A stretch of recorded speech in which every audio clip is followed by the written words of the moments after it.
Assalamualaikum warahmatullahi wabarakatuh. Kembali lagi bersama Dialog Ramadan Nur FM Rembang. Alhamdulillahirrabbilalamin. Wabihi nasta'in wa ala umuri dunya waddin. Wassalatu wassalamu ala asrafil anbiya'i wal mursalin Sayyidina wa maulana Muhammadin wa ala alihi washabihi ajmain, amma ba'd. Puji syukur kehadirat Allah Subhanahu wa taala. Pada sore hari ini kita kembali lagi berdialog Ramadan bersama Nur FM yang telah memberikan kita rahmat, kemudian selawat serta salam kita haturkan kepada junjungan kita Nabi Agung Muhammad SAW yang kita nanti syafaatnya di Yaumul Qiyamah nanti. Kembali lagi bersama Dialog Ramadan. Kali ini kita akan membahas tentang kemandirian NU, kemandirian Indonesia, bersama Bapak Haji Ainur Rafiq, Wakil Ketua NU periode 2018-2023. Pernah menjabat sebagai Lembaga Perekonomian NU atau LPNU satu periode, kemudian menjadi bendahara NU juga satu periode. Kita kembali ke 88.5 Nur FM Rembang, Smart and Religious Station. Oke, pertama-tama kita akan membahas kemandirian. Menurut KBBI, kemandirian adalah hal atau suatu keadaan berdiri sendiri tanpa bergantung pada orang lain. Untuk lebih lanjutnya, mari kita bahas bersama Bapak Ainur Rafiq. Monggo Pak, silahkan.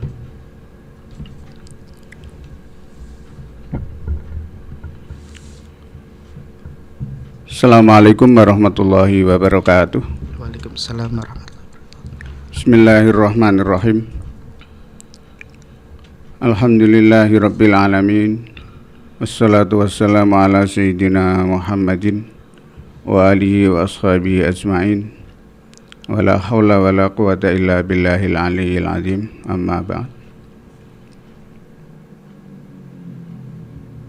Sahabat-sahabat kerabat Nur FM yang berbahagia, alhamdulillah pada sore hari ini kita sudah memasuki hari puasa yang keberapa ini? Yang ke-8 ya, yang ke-8. Alhamdulillah kita masih diberikan kesempatan kesehatan oleh Allah SWT sehingga bisa menjalankan ibadah puasa dengan baik. Rasa syukur berkaitan dengan kesehatan ini saat ini begitu kita baru tahu bahwa ternyata nilai kesehatan itu jauh lebih penting dan jauh lebih harus sangat kita syukuri dibanding yang lain, karena dengan kesehatan itulah kita bisa melakukan segalanya. Melakukan segalanya dengan baik dan dengan sempurna tentunya. Kemudian yang kedua, sholawat salam kita aturkan kepada Nabi Agung Muhammad Sallallahu Alaihi Wasallam, karena keberadaan beliaulah kita jadi tahu mana yang hak, mana yang batil, mana yang salah, mana yang benar. Sehingga rasa syukur yang kedua yang juga harus kita syukuri adalah keimanan kita ini. Jadi pada level pertama adalah keimanan ini yang harus kita syukuri, kemudian yang kedua kesehatan yang harus kita syukuri. Dan ternyata kesehatan itu sangat-sangat penting dan mungkin saat ini kita baru menyadari dengan sesadar-sadarnya. Kerabat Nur FM yang berbahagia, alhamdulillah pada sore hari ini saya selaku bagian dari pengurus cabang Nahdlatul Ulama Kabupaten Rembang diberikan kesempatan untuk berdialog dengan pendengar Nur FM untuk tema yang diberikan pada saya, yaitu kemandirian Nahdlatul Ulama adalah kemandirian Indonesia. Jadi kalau NU mandiri atau NU yang mandiri itu juga secara tidak langsung Indonesia ikut mandiri. Karena apa? Karena warga Nahdlatul Ulama itu adalah mayoritas dari penduduk Indonesia. Rapenur FM yang berbahagia, berbicara tentang kemandirian NU,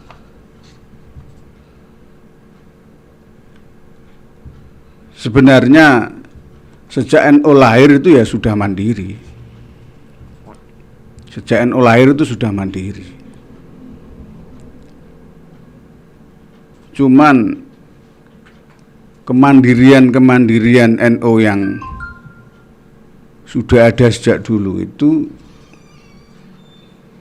alangkah baiknya, adalah langkah sampurnanya, langkah idealnya kalau kemudian kita manage dengan baik. Kita lakukan manajemen dengan baik sehingga kemandirian NU itu bisa kita rasakan dan bisa kita validasi berdasarkan data. Dan alhamdulillah semakin hari ini menjelang Nahdlatul Ulama berusia 1 abad, ini muncul sebuah gagasan yang sangat brilian dengan adanya koin NU atau kotak NU, koin NU, kotak infak Nahdlatul Ulama, kotak infak Nahdlatul Ulama. Dan ini ternyata kemandirian NU dan letak kekuatan Nahdlatul Ulama itu sebetulnya di situ, di dalam dirinya sendiri. Itulah kekuatan Nahdlatul Ulama. Dan perlu kita ketahui bersama dan sekaligus kita sadari bersama bahwa di Rembang saja ini, di bawah pengurus cabang Nahdlatul Ulama Rembang yang meliputi 9 MWC, itu sampai hari ini lebih dari 2 miliar rupiah uang yang terkumpul lewat koin NU, kotak infak Nahdlatul Ulama, di mana itu melibatkan seluruh keluarga besar Nahdlatul Ulama lewat kotak-kotak infak yang diletakkan di rumah-rumah itu. Dan alhamdulillah sampai hari ini, sampai saat ini, kita bicara di Rembang aja dulu, di fokus di Rembang. Ya ada MBC yang bikin kantor, seperti di MBC Bulu, MBC Sumber, kemudian di MBC Kaliori, MBC Rembang diusahakan di dalam bentuk, ditasarapkan dalam bentuk yang lain itu. Tapi juga semuanya ada rencana untuk mendirikan kantor. Memang kantor itu ya perlu, yang namanya organisasi harus punya kantor, harus punya rumah.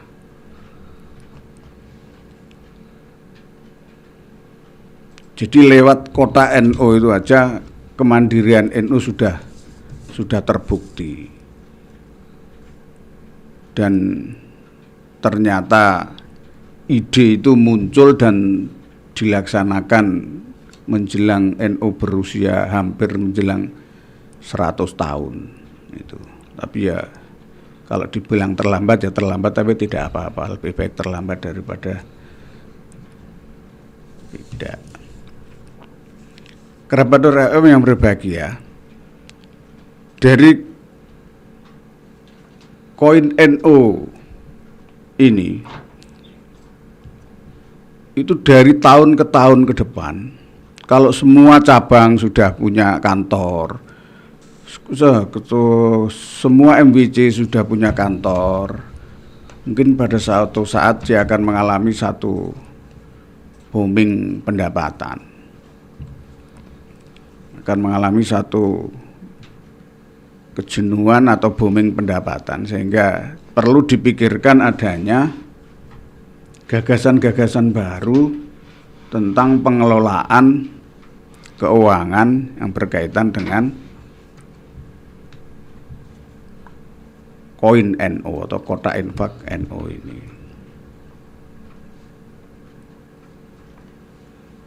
Dan karena NU itu adalah merupakan satu organisasi, makanya semua harus dirumuskan bersama-sama. Kita mimpi bersama-sama bagaimana mewujudkan Nahdlatul Ulama yang punya kemandirian secara ekonomi, bisa menghidupi dirinya sendiri dan syukur-syukur bisa memberikan kemanfaatan secara ekonomi kepada warga. Tentu itu perlu dipikirkan dan dirumuskan bersama-sama, mungkin berawal dari sebuah mimpi, tapi mimpi bersama-sama yang diwujudkan dalam sebuah perencanaan, sebuah gagasan, sebuah perencanaan yang kemudian nanti diharapkan untuk bisa kita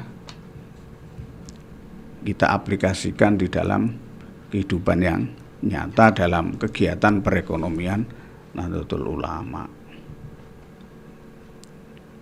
Di berbagai kesempatan, baik formal maupun informal, saya sering berkelakar guyon dengan kawan-kawan tentang kemungkinan kebangkitan Nahdlatul Ulama atau kebangkitan ekonomi Nahdlatul Ulama. Syukur-syukur dengan kebangkitan Nahdlatul Ulama ini nanti akan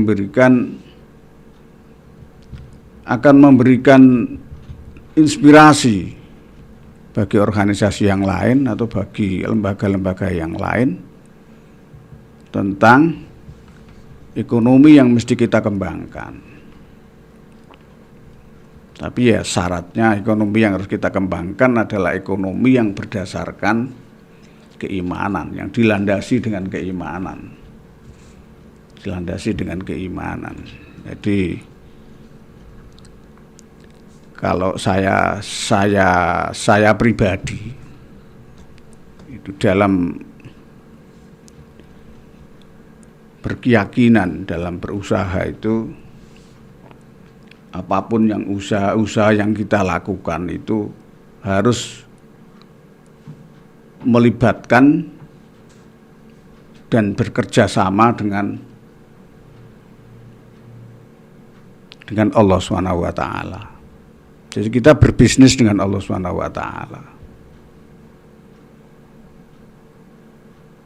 Jadi kalau itu menjadi bagian dari tauhid bisnis kita, insya Allah ya akan berjalan dengan baik. Karena dengan kita bekerja sama bisnis dengan Allah, itu otomatis bisnis kita juga akan jujur, bisnis kita juga akan berlandaskan agama. Jadi tidak ada ceritanya kemudian kita curang, kemudian kita melakukan hal-hal yang tidak dibenarkan oleh agama. Karena kita merasa bahwa bisnis kita, kegiatan ekonomi kita adalah kita sudah menantapkan diri bahwa kita sedang bekerja sama dengan Allah Subhanahu wa taala. Dan itu harus menjadi keyakinan kita. Jadi mungkin pada awal kerjasama dengan sang kholik ini persentasenya 10%. Jadi ada bagian 10%, atau kalau yang diwajibkan itu 2,5%, 10%, 20%, 40, 50, sampai pada akhirnya bahwa 100% usaha kita itu adalah milik Allah Subhanahu wa taala. Dan kita meletakkan diri kita, memfokuskan, memposisikan diri kita sudah tidak lagi sedang bekerja sama dengan Allah, tapi kita sedang menjadi karyawannya Allah Subhanahu wa taala.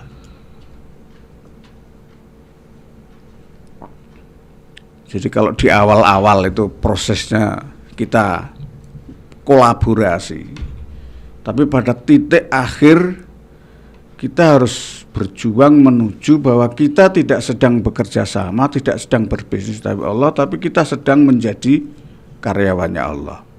Kita sedang menghamba dengan Allah Subhanahu wa taala. Sehingga berapapun keuntungan dari hasil bisnis itu ya untuk Allah Subhanahu wa taala. Karena kita statusnya di situ sebagai karyawan. Kita sebagai abdi di situ, sebagai karyawan. Nah, model-model cara berpikir seperti itu saya kira juga perlu dimasyarakatkan di dunia sosial ini, di tengah-tengah merebaknya arus kapitalisasi, macam-macam lah. Pokoknya orang lebih banyak berpikir hal-hal yang bersifat sementara, yang sifatnya duniawiyah. Apalagi kalau saya berbicara tentang ekonomi. Itu saya kira titik awal di dalam setiap langkah kita, baik secara pribadi maupun secara organisasi, ada landasan berpikir yang benar dulu.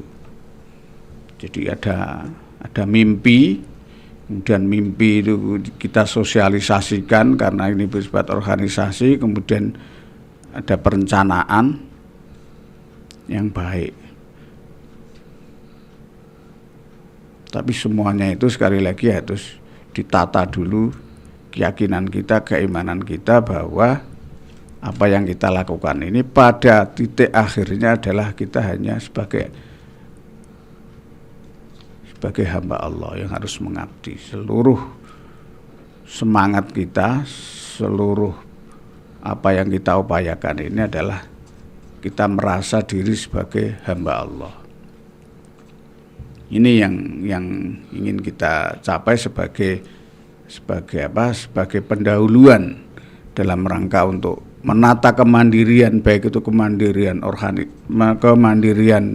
pribadi maupun kemandirian secara organisasi. Dan untungnya alhamdulillah yang sedang kita bicarakan ini adalah kemandirian sebuah organisasi yang didirikan oleh para ulama, sebuah organisasi yang bergerak di bidang sosial keagamaan. Makanya tauhid bisnis kita itu harus kita tata. Tauhid bisnis harus kita tata secara benar, sehingga tidak terbesit sedikit pun untuk berbuat kecurangan, karena godaannya terlalu besar untuk hal-hal seperti ini, terutama bagi siapapun yang tidak menata landasan keimanan bisnisnya dengan benar. Masih dalam acara Dialog Ramadan bersama PCNU Kabupaten Rembang.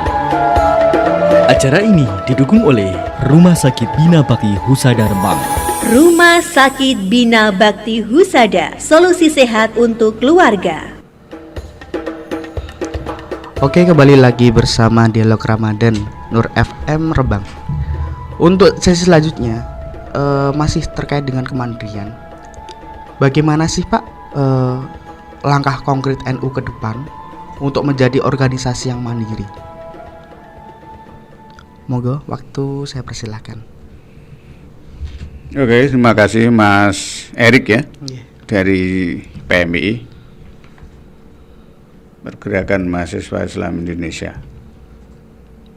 Ini ulang tahun yang keberapa kemarin itu Mas Erik, PMI? 67 Pak. Ya? 60. Ke-60 ya? Iya betul 60 ya. Terima kasih. Jadi kalau kita berbicara tentang ekonomi tidak cukup hanya dengan mimpi, itu jelas. Tapi harus semua bisa dilakukan dengan mimpi, dan itu menurut saya wajib. Orang yang tidak pernah bermimpi ya nggak pernah sukses. Karena mimpi itu akan mendorong seseorang untuk merealisasikannya. Jadi mimpi jangan dibiarkan menjadi mimpi, tapi harus direalisasikan.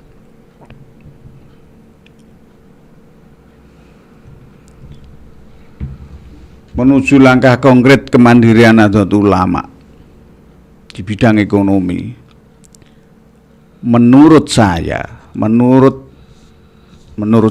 ini sekali lagi ini menurut saya, sebetulnya kalau mau mudah dan cepat itu ya digerakkan oleh pengurus besar Nahdlatul Ulama. Jadi ekonomi ini digerakkan dari atas. Satu contoh misalnya, ini beberapa kali juga sempat saya sampaikan, bahkan sempat juga saya komunikasikan dengan Pak As'ad. Pak As'ad itu pada zaman periode Pak Said yang pertama, dia menjadi wakil ketua umum pengurus besar Nahdlatul Ulama. Pernah saya sampaikan lewat komunikasi di media sosial Facebook, berkelakar aja. Pak Said misalnya, pengurus besar Nahdlatul Ulama itu mengomandani berdirinya koperasi warga NU, Pak Said, dengan target di 3 tahun pertama dengan 1 juta anggota. Dari 1 juta anggota itu kemudian setiap anggota diwajibkan memiliki simpanan pokok minimal 1 juta. Itu kalau 1 juta kali 1 juta itu sudah 1 triliun. 1 juta kalau kali 1 juta itu sudah 1 triliun. Kemudian kita capai dengan target waktu 3 tahun misalnya. 3 tahun. Masa itu tidak bisa? Saya punya keyakinan sepanjang itu digerakkan, didorong dari atas, bisa. Dorong dari atas itu bisa. Kita punya 1 triliun. Nah, kemudian pertanyaannya, kita 1 triliun itu mau bikin apa ya? Ya paling tidak. Jadi sekali lagi, menurut saya yang paling ideal itu bentuknya adalah koperasi. Karena koperasi itu menjadi milik anggota. Jadi koperasi itu milik anggota. Jadi nanti kalau ada koperasi Nahdlatul Ulama, itu bukan koperasi milik NU, bukan. Tapi koperasi itu milik anggota yang kebetulan warga NU. Tapi NU di situ juga bisa secara kelembagaan punya andil sebagai anggota.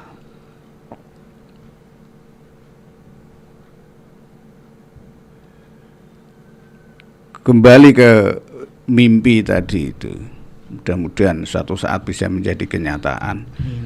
Kalau kita punya 1 triliun misalnya, apa itu mungkin? Ya mungkin toh. 1 triliun tidak mungkin, kan bisa saja misalnya kita punya Gus Tutut, ya. Gus Tutut itu kan bisa mewakili 100 orang dan mempunyai simpanan pokok 100 juta. Kita punya kawan-kawan yang lain, kan banyak sekali. Kita punya yang lain banyaklah sekali. Kan sudah mewakili dari 100 orang. Jadi menuju ke 1 triliun dalam 3 tahun itu sangat mungkin dan itu mudah.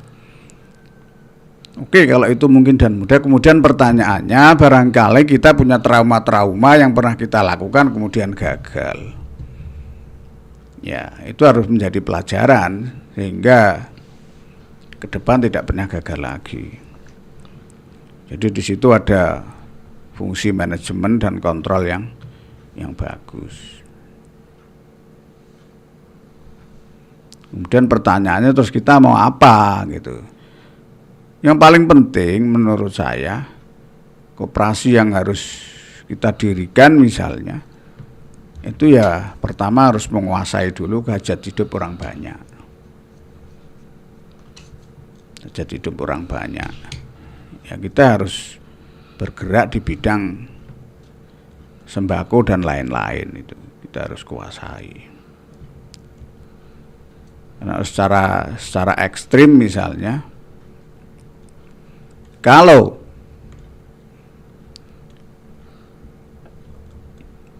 kita misalnya mendirikan sebuah minimarket, kemudian kita menemani minimarket yang sudah ada, dari dana 1 triliun itu kemudian kita targetkan untuk membuat itu yang separuh, yang 500 miliar untuk menemani minimarket yang sudah ada. Kita asumsikan setiap titik itu butuh 1 miliar. Kemudian yang kita alokasikan untuk itu separuhnya 500 miliar, berarti kita sudah punya 500 titik. Dengan 500 titik itu kita konsentrasikan dulu di Jawa misalnya. Di Jawa, karena bicara tentang ekonomi, bicara tentang bisnis, kita harus berbicara tentang pangsa pasar, kita harus berbicara dengan distribusi, kita berbicara dengan suplai barang. Jadi bisa suplai barang, sehingga nanti distribusi dan suplai barang itu tidak menjadi kendala. Yang paling ideal apa? Ya kita kuasai dulu di Jawa dengan 500 titik misalnya. Kita asumsikan 1 titik itu bernilai 1 miliar. Bernilai 1 miliar. Kemudian kita dirikan 500 titik di Jawa. Tapi sekali lagi itu akan lebih mudah terrealisir kalau didorong dari atas. Didorong dari atas, ada komando dari atas, kemudian diawasi yang ketat agar jangan sampai terjadi kesalahan dalam manajemen. Lalu 500 titik itu sangat kecil di Jawa. 500 titik itu sangat kecil di Jawa. Kemudian yang separuhnya, yang 500 miliar kita untuk penguatan manajemen dan lain-lain. Jadi itu satu contoh kasus misalnya seperti itu. Kemudian juga yang harus kita lakukan mestinya, tapi ya lagi-lagi harus dengan gagasan besar, harus dengan konsep yang besar, dengan gagasan besar, dengan perencanaan yang besar. Untuk Indonesia dan Nahdlatul Ulama yang mayoritas warganya adalah kaum santri, kaum santri yang ada di desa-desa dan ekonominya menengah ke bawah, maka penguasaan sembako menjadi penting, dengan juga penguasaan terhadap produksi-produksi pertanian, peternakan dan perikanan itu juga menjadi satu yang penting untuk dipikirkan. Jadi semuanya itu memang harus berani bermimpi.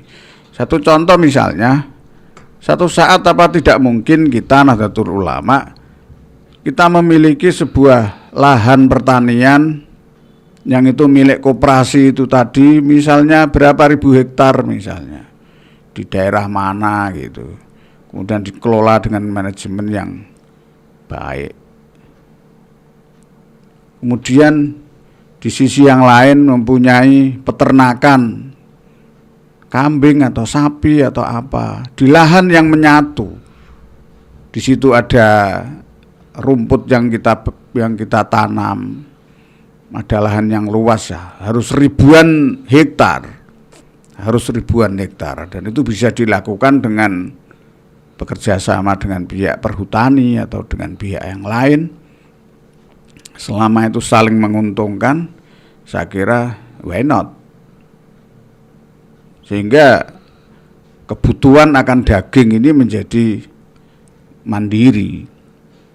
Dan NU bisa melakukan itu, akan lebih cepat dan lebih mungkin untuk dilakukan itu manakala digerakkan dari atas.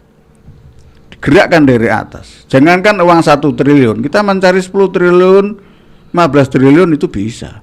Dan kalau kita sudah dipercaya sudah dipercaya dalam hal bisnis, maka yang namanya dana itu sesuatu yang sesuatu yang kecil itu.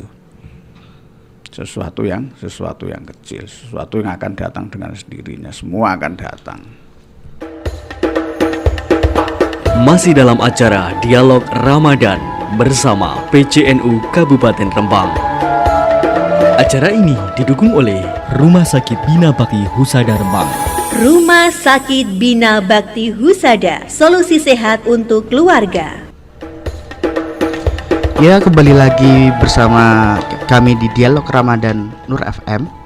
Setelah tadi Bapak Ainur Rafiq menyampaikan bahwasanya kita harus bermimpi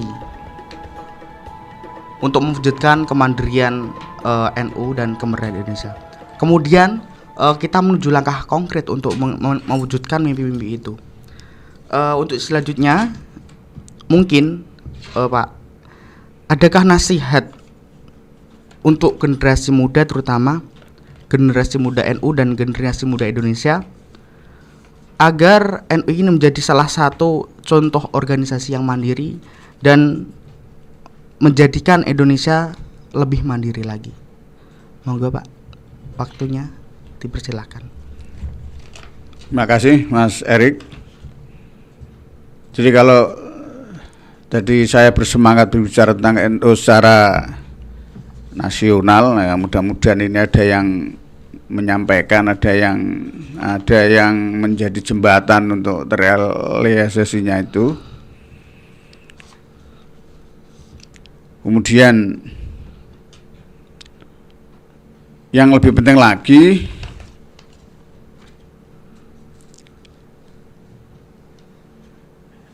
kita melihat apa yang ada di hadapan kita. Apa itu? Ya, PCNU Rembang. Ketika bicara tentang PCNU Rembang, kemandirian PCNU Rembang, sesuatu yang masih menjadi angan-angan saya, menjadi mimpi saya adalah berdirinya sebuah koperasi itu tadi. Dan mudah-mudahan koperasi itu bisa segera berdiri dan kemudian bisa menginspirasi pada cabang-cabang yang lain. Konsep dan gagasannya adalah sama. Misalnya kita target, mudah-mudahan ini juga didengar oleh kawan yang ada di Lembaga Perekonomian Nahdlatul Ulama, bahwa mari kita dirikan koperasi dengan target. Jadi semuanya berbicara dengan target. Kalau bicara tentang ekonomi itu harus berani target. Harus berani target. Dengan target 1.000 anggota misalnya. Ya, dengan 1.000 anggota. Apakah mungkin? Ya sangat mungkin. Hanya 1.000 aja. 1.000, kemudian kita iuran pokok itu. Dalam koperasi itu kan ada iuran pokok. Simpanan pokok, simpanan wajib ya. Ada simpanan pokok misalnya minimal 1 juta pertama. 1 juta. 1 juta kali 1 juta ya 1 miliar. Sangat kecil untuk sebuah gagasan besar. Tapi sebuah gagasan besar selalu diawali dengan kecil. Karena tidak ada 1 miliar itu ya, tidak ada 1 miliar kalau tidak ada 1. Jadi semua yang besar itu diawali dari yang kecil. Tidak ada 1 miliar kalau tidak ada 1. Dan 1 itu adalah Allah SWT. Jadi semuanya itu berawal dari 1. 1 itu Allah SWT. Jadi dengan 1 miliar itu kita lakukan sesuatu. Ya seperti tadi itu. Ya di awal dengan keyakinan dan dengan yang kemudian kita mengajak kawan-kawan yang ada di MBC dengan koin NO-nya itu untuk bisa secara kelembagaan untuk masuk di dalam pendanaan koperasi. Jadi sekali lagi berbicara tentang keberhasilan ekonomi, ya dengan penuh keyakinan dan landasan keimanannya jangan keliru. Landasan keimanannya jangan keliru. Dan kemudian yang lain lagi juga, kalau dalam kawan-kawan bicara tentang ekonomi kemudian dikorelasikan dengan agama, itu kita harus fokus dulu. Nah, fokus itu dimaknai dengan satu itu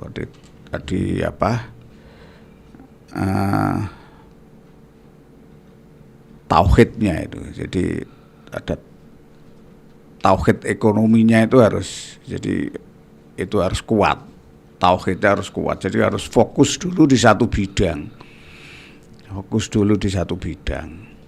Ketika kita fokus di satu bidang, misalnya kita kuasai di sembako dan sedikit-sedikit yang lain. Kita kan punya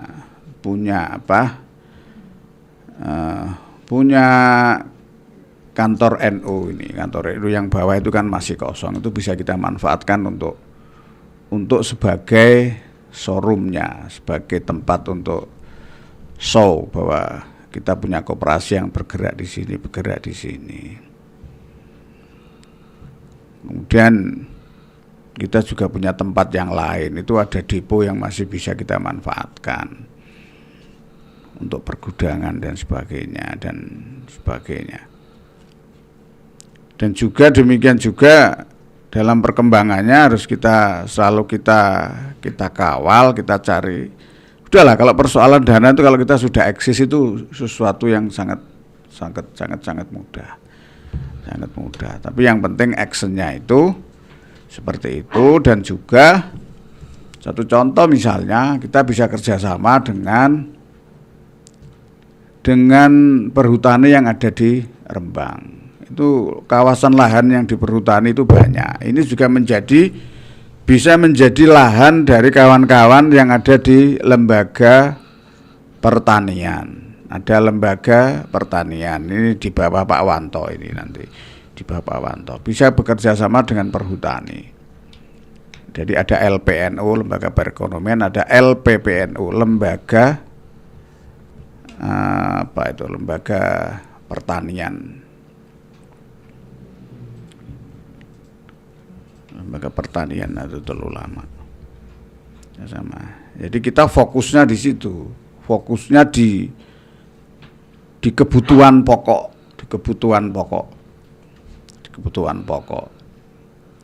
Sekarang ini kebutuhan pokok itu tidak hanya itu. Sekarang ini pulsa sudah menjadi kebutuhan pokok. Kalau itu masukkan kebutuhan pokok, ya berarti kita harus terjun di situ. Kita harus terjun di situ, dan itu pangsa pasarnya besar sekali. Dan kita pernah mencoba, tapi salah manajemen akhirnya gagal. Kita pernah mencoba itu pangsa pasarnya besar. Katakanlah setiap orang itu, jadi kalau kita mau bicara ekonomi itu harus dengar pikir selalu ono kalkulator, selalu dihitung itu, karena selalu dihitung. Kalau satu orang itu misalnya 50.000, penduduk Rembang itu berapa, penduduk NU itu berapa, kan bisa ngakulasikan. Walaupun itu tingkat marginnya kecil, tapi itu sesuatu yang juga sekarang menjadi kebutuhan pokok, juga harus kita lirik gitu loh. Kemudian juga tadi kerjasama dengan perhutani, karena perhutani itu yang punya lahan, kita dengan spirit yang kuat, dengan semangat yang kuat, kita tadi itu coba merubah lahan itu menjadi lahan peternakan. Jadi di situ ada kambing, mungkin ada sapi, jangan 1 hektar 2 hektar, ya puluhan hektar. Kalau bicara itu harus puluhan hektar, karena kalau hanya kecil ya rugi, harus banyak. Dan berbicara tentang ekonomi dan perkembangan ekonomi, sebetulnya yang paling monumental itu ya dunia perdagangan itu, dan fokusnya lagi adalah dunia peternakan. Dan dunia peternakan itu sangat terikat dengan pakan. Kalau kita bisa menyediakan pakan dengan baik, kita cari lahan yang, ya misalnya lahan di daerah Gunem itu kan masih banyak lahan yang subur,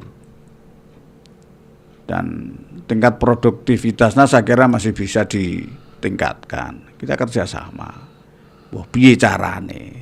Jadi semuanya harus dilandasi dengan mimpi dan keinginan untuk yang kuat. Kalau tidak ya tidak bisa. Dan yang seperti itu sebetulnya anak-anak muda. Anak-anak muda yang harus dipancing seperti itu. Anak-anak muda harus dipancing untuk menjadi generasi yang cerdas, generasi yang sehat, yang cerdas lahir batin, dan jangan malas. Jangan malas. Saya melihat ini penyakit malas ini luar biasa. Menghinggapi generasi muda. Padahal malas itu termasuk salah satu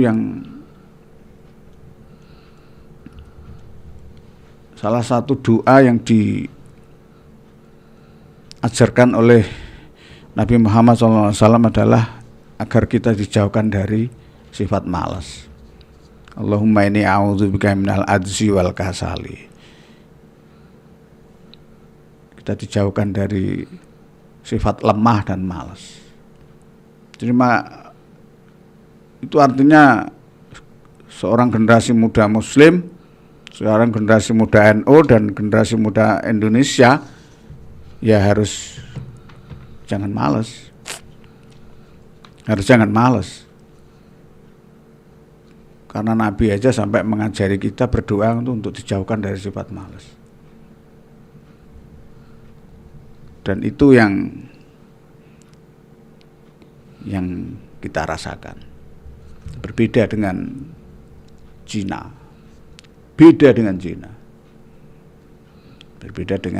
Cina. Tidak tahu kenapa seperti itu. Tapi ya kita kurangilah malasnya. Karena memang kita bicara ekonomi memang harus bicara tentang generasi muda. Ya seusia sampean ini, seusia Erik dan seusia sampean siapa? Aji. Seusia itu bicara ekonomi karena secara fisik masih prima, masih kuat. Semuanya masih kuat lah. Fisiknya masih kuat, akalnya semuanya masih kuat. Yang mentalnya aja yang harus diperbaiki. Jadi mentalnya, terutama mental malesnya itu. Salah satu hal yang harus diperhatikan di Rembang itu kenapa banyak warung-warung kopi. Itu indikasi bahwa banyak orang males itu. Kalau saya menilai begitu. Coba dibandingkan dengan daerah lain. Ada enggak, atau kalau ada sebanyak Rembang atau enggak. Itu juga harus menjadi perhatian dari pemerintah itu. Jadi kalau sudah ngopi, ngelelet, ngerokok, berapa waktu yang kita buang-buang sia-sia. Dan itu kita akan menyadari kalau kita sudah tua biasanya. Makanya sekarang ini saya ingatkan pada generasi muda Nahdlatul Ulama khususnya agar menghindarkan diri dari sifat malas. Kita harus secara intelektual selalu berpikir dan secara fisik kita harus melakukan satu aktivitas. Jadi jangan hanya berpikir saja, tapi juga beraktivitas. Karena kita diberi kekuatan, tidak hanya kekuatan intelektual, tapi juga kekuatan jasmani dan rohani ini harus kita gabungkan. Kalau istilah yang dulu pernah tren itu ada kecerdasan intelektual dan kecerdasan spiritual. Tapi juga harus dibarengi dengan sikap. Jadi semuanya itu nanti akan kembali kepada sikap.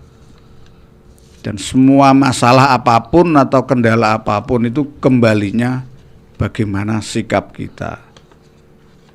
Kalau sikap kita positif ya hasilnya akan positif. Kalau sikap kita negatif ya hasilnya akan negatif. Dan salah satu sikap yang harus kita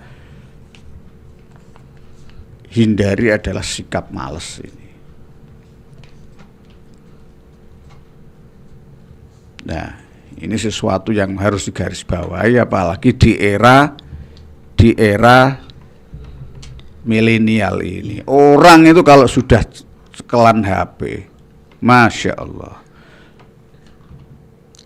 Saya itu sempat berpikir itu, kalau membaca cerita-cerita para ulama dulu itu, beliau-beliau itu bisa satu hari hatam Quran, satu malam hatam Quran itu.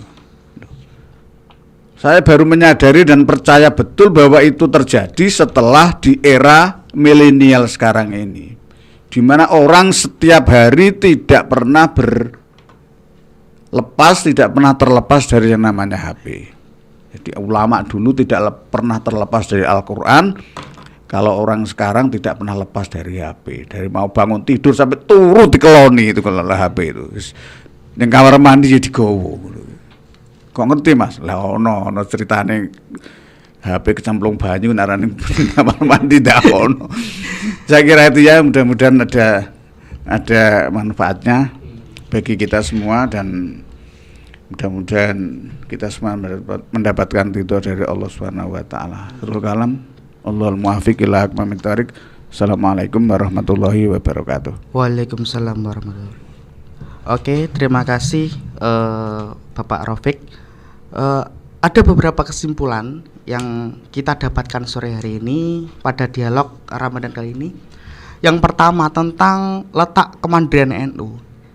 Letak kemandirian NU ini sebenarnya ada di dalam NU itu sendiri.